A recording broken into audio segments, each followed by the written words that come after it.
राधे राधे, जय श्री कृष्णा। आज के इस वीडियो में हम राधा रानी के नाम के विषय में जानेंगे।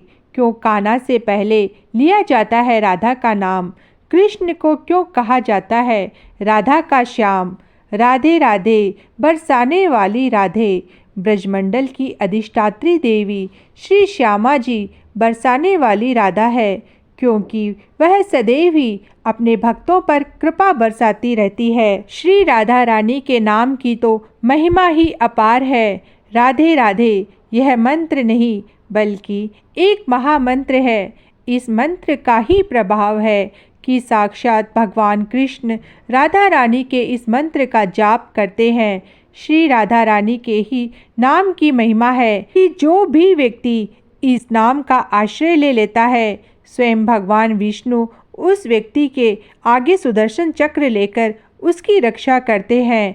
पीछे से भगवान शिव अपने त्रिशूल से, दाएं ओर से भगवान इंद्र अपने वज्र के द्वारा, बाईं ओर से वरुण देवता उस व्यक्ति की सदैव ही रक्षा करते हैं। श्रीमद् भागवत पुराण में तो यह भी कहा गया है, जो भी व्यक्ति राधा नाम का उच्चारण करता है, कृष्णा सिर्फ उन्हीं की पुकार सुनते हैं।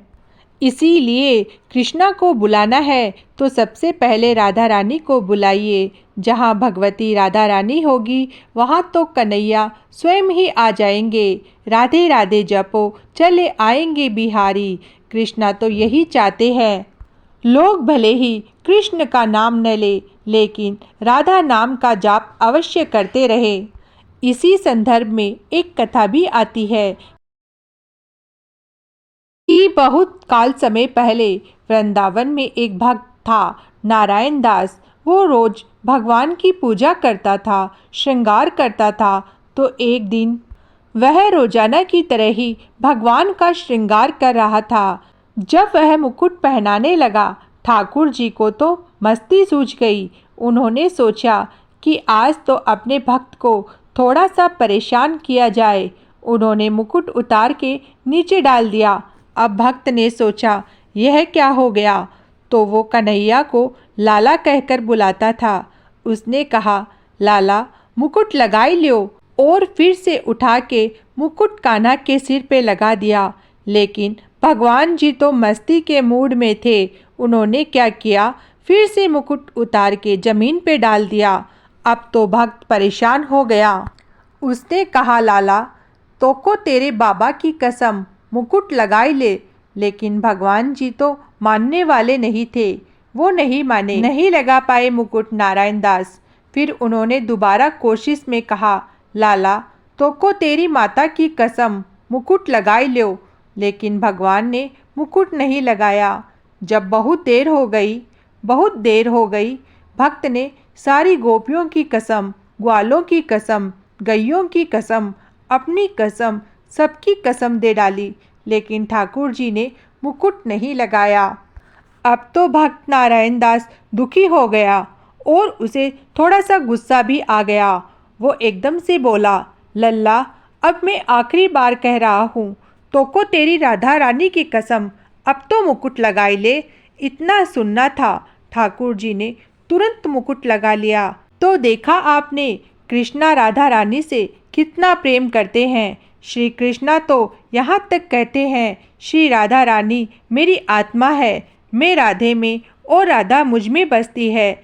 इसीलिए उन्हें राधा रमन भी कहा जाता है। यदि राधे कृष्णा में से राधे को हटा दे, कृष्णा का व्यक्तित्व ही माधुर्य विहीन हो जाएगा। ये राधा रानी का ही प्रभाव है। श्री कृष्णा राधेश्वर कहलाए।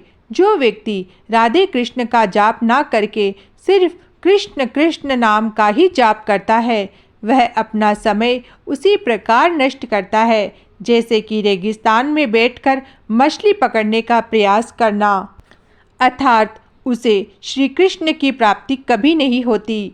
इसके विपरीत, जैसे कि कोई राधे कृष्णा का जाप करता है, इसका अर्थ है राह दे कृष्णा। यह जानकर भगवान कृष्ण तुरंत ही उस व्यक्ति की सभी समस्याओं का समाधान कर देते हैं। श्री राधा रानी के नाम की ही महिमा के बारे में भगवान श्री कृष्ण कहते हैं कि जब कोई व्यक्ति राधा इस शब्द का उच्चारण करता है तो मैं उसके राह बोलते ही उसे अपना भक्त बना लेता हूँ। और जैसे ही वह धा शब्द का उच्चारण करता है तो मैं बार बार उसके मुंह से राधा सुनने के लोभ में उस व्यक्ति के साथ साथ ही चल देता हूँ। जब कभी भी वृंदावन की महिमा की बात कही जाती है तो यही कहा जाता है कि राधा रानी के चरण वृंदावन में जहाँ जहाँ पड़े वहीं पर हे राधे व्रजमंडल के कण कण में है बसी तेरी ठकुराई। कालिंदी की लहर लहर ने तेरी महिमा गाई। पुलकित होए तेरो जस गावे श्री गोवर्धन गिरिराई। ले ले नाम तेरो मुरली पे नाचे कुंवर कन्हाई। तो ऐसी है हमारे राधा रानी की महिमा। तो आज से ही अपने दिन की शुरुआत राधे राधे कहकर करें और प्रेम से कहते रहिए जय श्री राधे।